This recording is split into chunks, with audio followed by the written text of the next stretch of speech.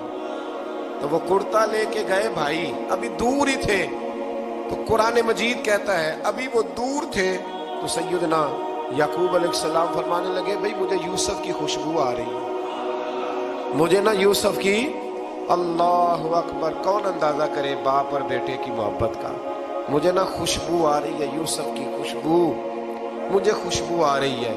تو حضرت سیدنا یعقوب علیہ السلام کی آنکھوں پہ ڈالا تو روشنی واپس آ گئی۔ کعبہ جی ذرا چل کے دیکھو تو صحیح رب نے آپ کے بیٹے کو کتنی شانیں عطا فرمائی۔ چلو نا، یہ 72 لوگ تھے جو یہاں سے چلے کنعان سے، اور ہزاروں کا لشکر لے کر حضرت یوسف آئے، ہزاروں کا لشکر لے کے والد کے استقبال کے لیے۔ اور جب باپ بیٹے کی ملاقات ہوئی تو امام غزالی فرماتے ہیں 4 لوگ دنیا میں بڑا ہی روئے ہیں، ایک حضور بڑا روئے ہیں امت کے غم میں، اور ایک سیدہ فاطمہ بڑا ہی روئی ہے حضور کے وصال کے بعد، اور تیسرا فرماتے ہیں یعقوب بڑا ہی روئے ہیں حضرت یوسف کے، بڑا ہی، اور چوتھے امام زین العابدین بڑا ہی روئے ہیں واقعہ کربلا کے بعد۔ یہ 4 لوگ بڑا ہی روئے۔ پھر جب ملاقات ہوئی دونوں کی تو اس درد سے ملاقات ہوئی کہ ہر آنکھ اشک بار ہو گئی۔ باپ بیٹا اتنی وارفتگی سے مل رہے تھے، اتنی وارفتگی سے کہ دائیں بائیں انہیں خبر ہی نہ رہی کہ باقی لوگ بھی ہیں۔ حضرت علامہ اسماعیل حقی نے لکھا ہے کہ جناب جبریل امین حضرت یعقوب کے کان میں کہنے لگے بس کریں، اوپر تو ذرا نظر اٹھائیں، فرشتے بھی دیدار کے لیے آئے ہوئے ہیں۔ دیکھیں اللہ کے فرشتے بھی آئے ہیں اس منظر محبت کو دیکھنے کے لیے۔ حضرت سیدنا یعقوب علیہ السلام، حضرت یوسف کی والدہ، اور پھر آپ کے 11 بھائی سارے آپ کے لیے سجدے میں گر گئے۔ تو حضرت یوسف کہنے لگے ابا جی یہ وہ میرا خواب ہے جو میں نے بچپن میں دیکھا، یہ وہ میرا خواب ہے۔ حضرت سیدنا یعقوب علیہ السلام پھر کم و بیش لگ بھگ 23 سال، کچھ نے لکھا ہے 40 سال مصر میں رہے۔ اور جب وصال ہونے لگا تو حضرت یوسف سے فرمانے لگے بیٹا مجھے یہاں دفن نہ کرنا، مجھے وہیں لے جانا جہاں میرے والد دفن ہے۔ وہاں جا کے وہ دفن ہوئے۔ حضرت یوسف علیہ السلام نے پھر سالوں حکومت کی مصر پر، پھر وہیں ان کی تدفین ہوئی۔ اور جب تدفین ہوئی تو اختلاف ہو گیا، ہر قبیلہ کہتا تھا ہم نے اپنی طرف یوسف کو دفن کرنا ہے، اس لیے کہ جس طرف ان کو دفن کریں گے خوشحالیاں ہوں گی۔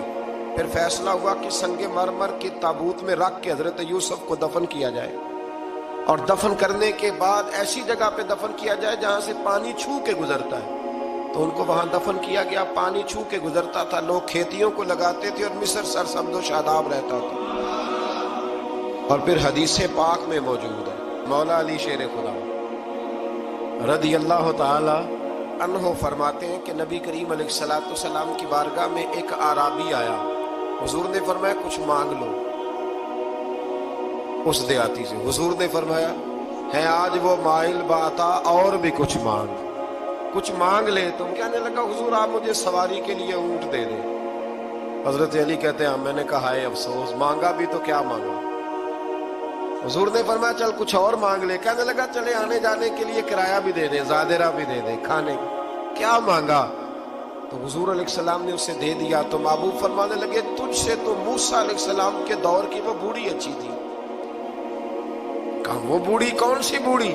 تو حضور علیہ السلام فرمانے لگے رب کریم نے حضرت موسیٰ کو حکم دیا کہ جب آپ مصر سے نکلے تو حضرت یوسف کی قبر کو کھود کر ان کا تابوت بھی ساتھ لے جائے۔ حضرت سیدنا موسیٰ علیہ السلام نے عرض کی مالک وہ کیسے پتہ چلے گا؟ فرمایا وہ تو آپ نے خود ہی پتہ کرنا ہے